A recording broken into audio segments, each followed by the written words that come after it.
The other day, I was making the bushings for my aerator wheels, and I run into a situation that I had a really long hole to drill in aluminum, and I reached over at a box of drills I had bought from an auction and seen it was the right size to ring the hole I wanted. Problem with it is, with all my stuff here is basically I've still got small stuff, so the biggest chucks that I have will only take a 1/2 inch drill. I don't have anything larger, and really with the machines I have, my lathe especially, it's probably not much, you can go bigger. So what I ended up doing was grabbing one of these up quickly and turning the shank down to half, a little bit bigger. All these are bigger than a 1/2 inch. And today's video is going to be a short one, and I reconditioned some of these drills. The one I picked up is in pretty good shape as far as condition. Couple of them, the points was been ground in some funky angle, and so I put it on over on the SRD and straightened the angles up on them. And then I put a coat in the lathe, and I turned all these shanks down and made them into like S&D drills. And you can turn these on the lathe.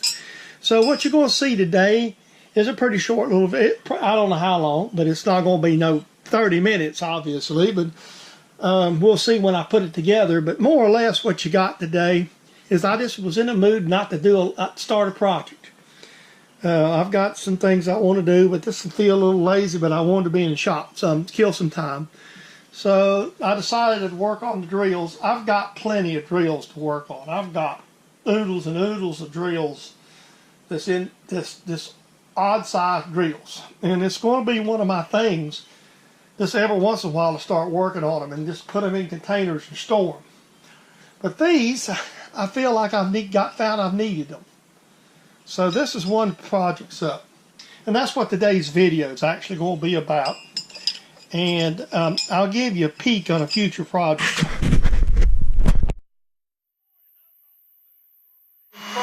So this will probably end up in one of my other videos.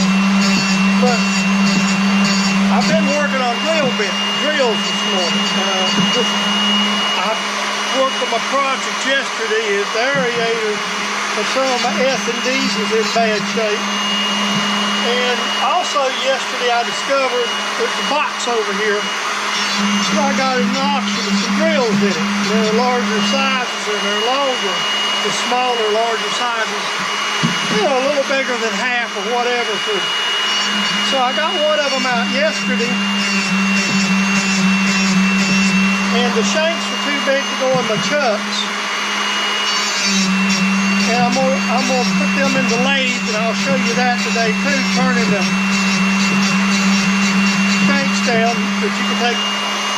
But the other thing I'm doing is before I started, I took the larger ones out and looking at the points and seeing if some people's hand sharpened them. And for the ones that the points are way off, I'm truing them up. And some of them look like they had like way ungodly points on them. Angles. So these smaller drills, see if you can get in there and see how much I'm working these in. And I actually had to take this one over to the hand grinder and grind it closer. So I wouldn't have to do as much on the S&D. So what I'm doing is trying to get this one drill into shape. And I'd already started on it before we come on camera. And I've just about got there. I mean, the point's going to be at the right angle. It's just going to have a lot of back relief. It won't really hurt anything from the other grind.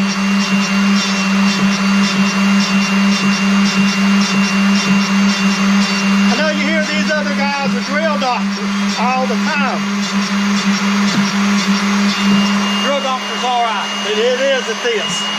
This is the best little drill sharpener, in my opinion, made. It's expensive. If you buy one of these new, you're looking at somewhere around $1,200 for a pretty basic model like I've got. I bought mine. My unit come from me. I bought it used off of eBay. And in fact, I didn't even get this piece and had to buy it directly from SRD. But with what SRD charged me for this and the grinder, I've got less than $300 or $350 or so in it. So you buy a good Dartex, you'll have that in it.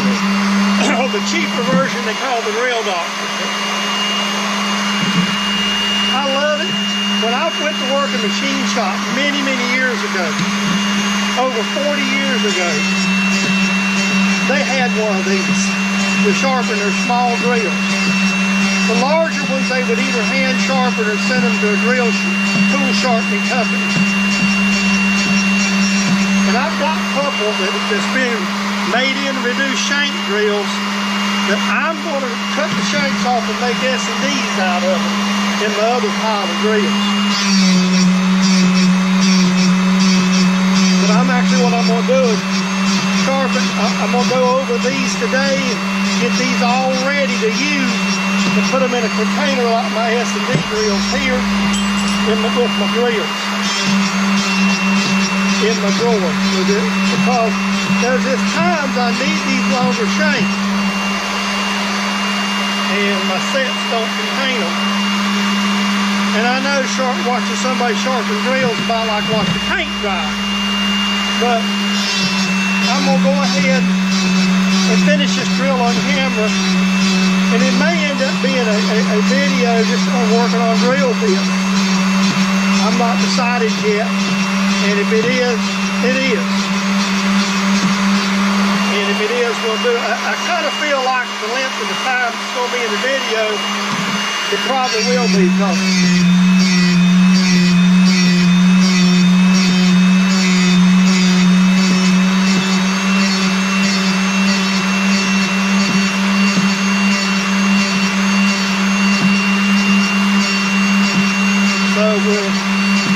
I'm waiting for it to spark out and then turn it over. See, sometimes if you really grind it on a drill like this a lot, you'll end up eventually grinding on it, and sometimes you don't get it in and lock it in its position good. And I'm getting down to it. Normally you wouldn't have to do all this. Normally you just put a drill in and hit it a few strokes and touch it up. The main reason I'm putting this one in, you can see it's been ground, and I'm still cleaning it up. And I'm not going to get all of this back relief off of it that they put on it.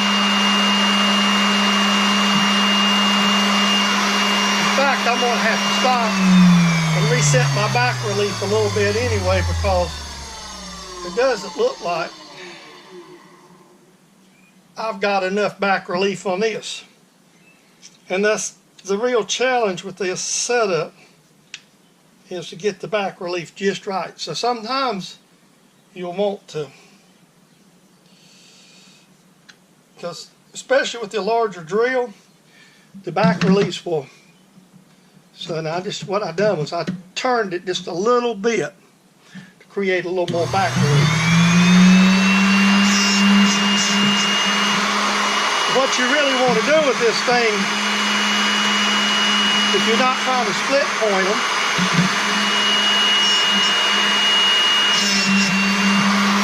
you want to set it up to where it grinds actually from the bottom up. You see, it just goes in at an angle. So you want it to start down here. And so this drill, I just eyeballed it, and it just didn't look like it had enough angle to it for relief.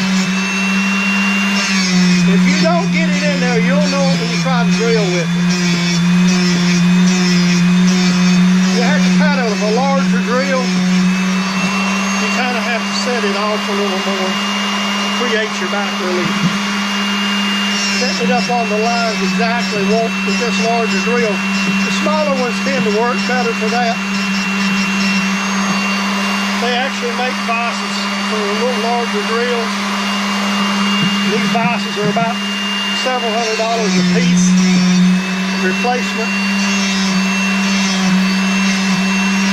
I guess one could, if he was so inclined, machine his own.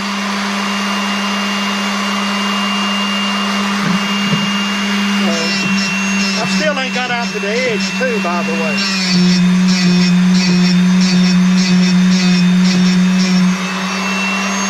I'm trying to get all the way to the edge. I'm on the edge on one side of the drill and not on the other. And this particular drill, I did put it in the bench grinder and flatten the point 135 degrees before I even started. This thing looked like it had about a 40-degree angle on it. See, right here's what we're working on. Right here's why I'm still grinding on it. I'm not all the way to the end.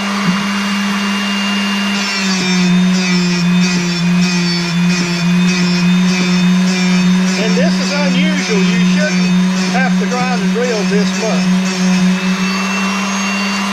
So that's what I'm working on today, is trying to get this. I just happened to decide that I'm going to work on these drills today. And I'd already started and I said, man, this would be good to make video with. But see, it's somebody's background this drill. Good bit.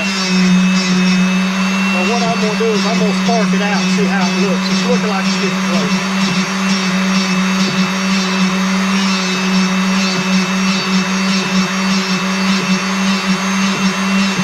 This is about as large a drill as you can sharpen on a drill doctor on SRD comfortably. They really are better half-inch under.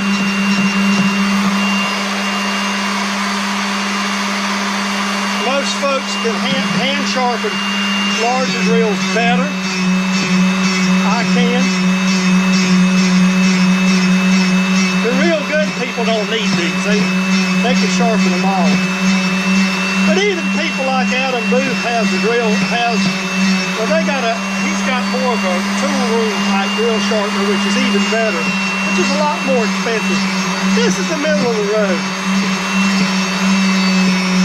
Real sharpener. I've still got to go some more. If you'll notice, I've still got a little bit here in the corner. I'm not going to bore you with keep popping this drill. And this is the drill. Yeah, I've got the point cleaned up. This took an awful long time though. See, it's still got this other odd relief, but I've got this right. And let me look and see if I've got another one here. This one here is off. I'm going to go ahead and put this one in and line it up. I'll show you once I get it in place. It's got to be cranked down a little bit. I'm going to sharpen this, and I probably won't run it all the way through just for the sake of keep from boring you. But this one's been hand sharpened. You can tell that it doesn't look really good. So this is more the size that this machine really excels on right here. What I like to do too is to keep from having to crank this thing in and out I just try to, especially if I'm sharpening mini drills like right now. Really, I'm gonna back this off a little bit. I've got it jacked in and it's right up against the wheel, right up against the vise. Then I just touch it. That gets me close. And then I'll just work on my, oops, I felt it slide and I set it up there. Excuse me, it's a little bit tricky. It's not tricky, but the way I try to do it in such a way that I don't waste a lot of time moving the wheels. Doing one drill is not so bad. When you're doing a handful like I'm doing today, okay.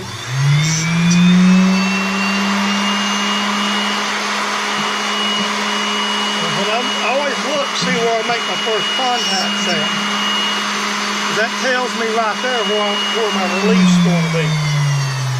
But if it don't contact the way I want it to, I'll go ahead and just turn it a hair to get the relief I want. Because I actually want it to work from the bottom up.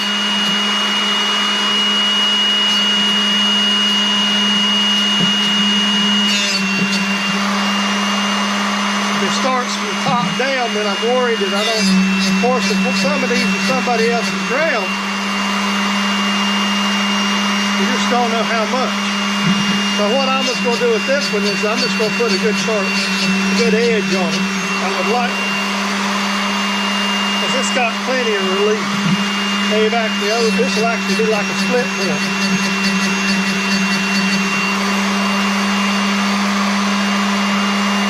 See, there it is. That's normal. Now this has been sharpened wrong, but see, now I'm sharp. I'm all the way to the ends on both ends here. Even though I've got too much relief, I've still got a good edge. So I think that's all the drills here that's really been monkeyed with. I'll look right quick. I think I've got them. I'm going to go turn these and I'll set up and bring you over to the lathe where I'm going to make these all 1/2 inch shanks when I get done. Yeah, all of these in good shape. So I'll bring you back in just a minute. So I'm just going to make these all 1/2 inch shanks.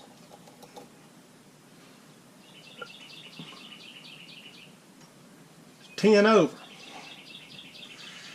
So if it was 2 over.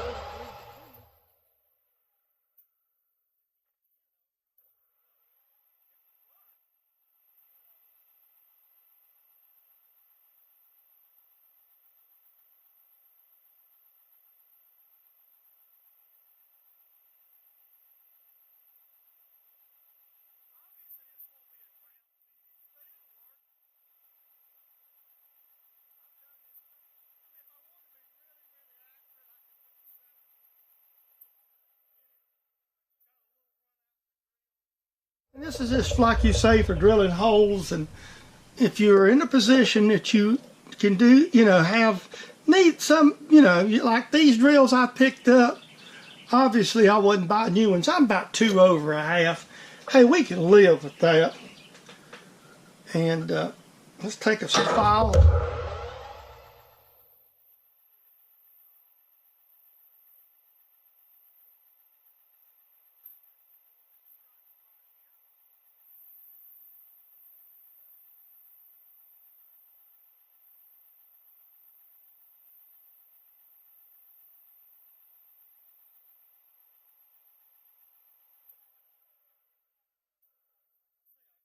Any of these to make 1/2 inch drills out of. So the old saying rinse and repeat, I'm going to rinse and repeat. I'm going to do nothing from scratch. This one's already was cut. Excuse the shut key, I'm just stepping over here.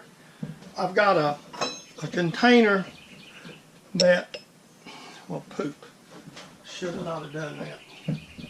Let me go back. I made a mistake. I mean, it's not a big one, but my idea was, so I wouldn't have to keep constantly this setup, is to do this a certain way. And then just open it up. Look, that was what my bright idea was, to save me save a lot of trouble. So I've got a tool container over here, a Seco tool container, and I'm going to put all these particular drills here in. And I'm not bumping this insert hard enough to hurt anything. And it doesn't really matter if it's not exact, but this gives me so they'll all be close. Okay, and then we'll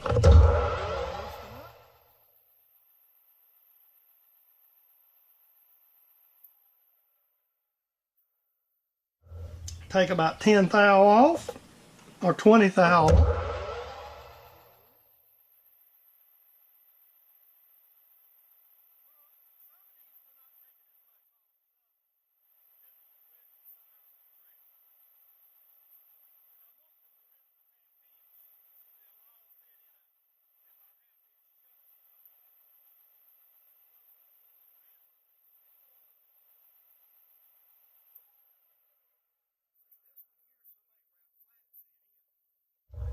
But again, this is a used drill that I picked up. These come from an auction, and a whole box full of them, and these larger sizes I just come across. Okay, so I'm approximately 50 thousandths oversized. over a 1/2 inch. So we're going to go about 25. I know we'll take much.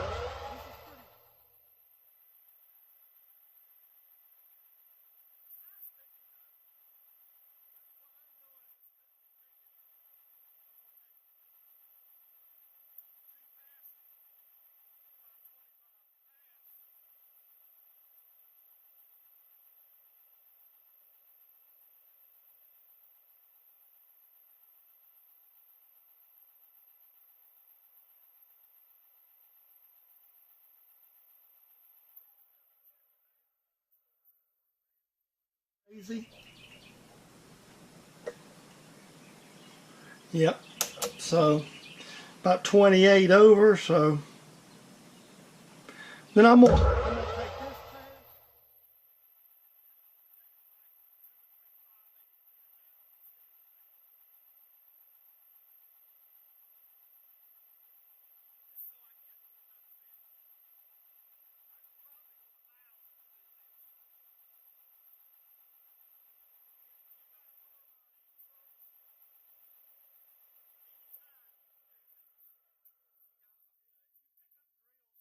Inexpensive.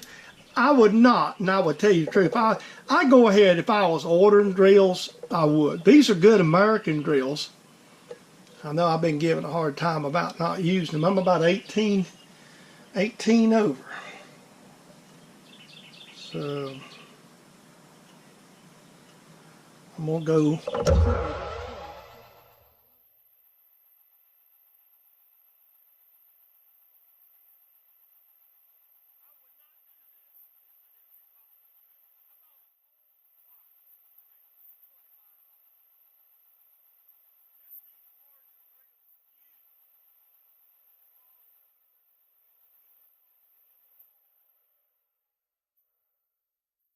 Have the best drills in the world. I usually buy imports because I just don't have that kind of disposable income. But if I was making a living in the shop, I would definitely have better. I'd have good drills. I'm just about 5 over. The dials on this thing don't work quite.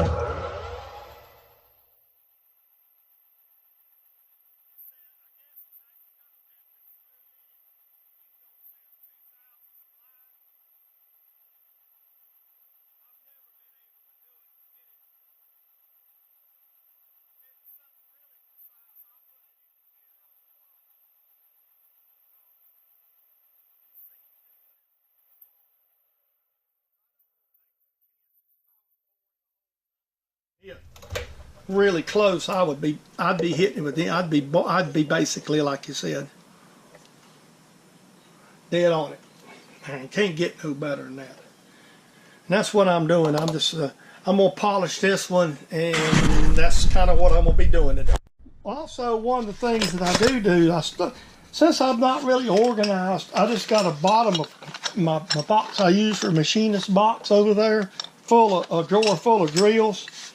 So what I do, and I've got a lot of these containers from when I worked at Eaton before I retired that I picked up the tooling come in.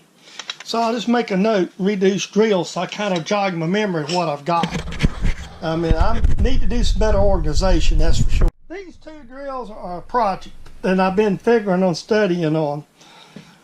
These drills came with that lot of drills I got from Eaton out of a mechanics box that they was throwing the drills. The order was that come down from the maintenance supervisor is to clean that box out, throw it away. A little quick background at Eaton, and you'd be looking at the drills when I'm talking, but at Eaton they provided for their maintenance mechanics, but the tools were provided by Eaton itself. So when a man retired or quit, Eaton owned the boxes. And most of the boxes is like Craftsman boxes. It's just what they used at the time, and they went to other ones. But you don't see those. You don't have Snap-on stuff like that laying out there. So I just see something I need to do right quick. Okay, so I've got these 2 drills. I'm not really sure what the size of this one is, but this one is a 30 seconds. And I don't really thinking I want to leave them that long. So eventually what my plan is, I've already actually marked them, is I'm going to cut them to a length and then repoint them, hand grind them into a point. Now, any of my viewers got a better suggestion here, I'll take it in the comments if they've got a better idea of what to do with them. But that's been my plan, I just hadn't got around to it. The main reason I hadn't is my chop saw is stored in the other building. And I just really don't want to carry it up here, because all I'll do is going to take a chop saw and cut them off and then grind it from that point.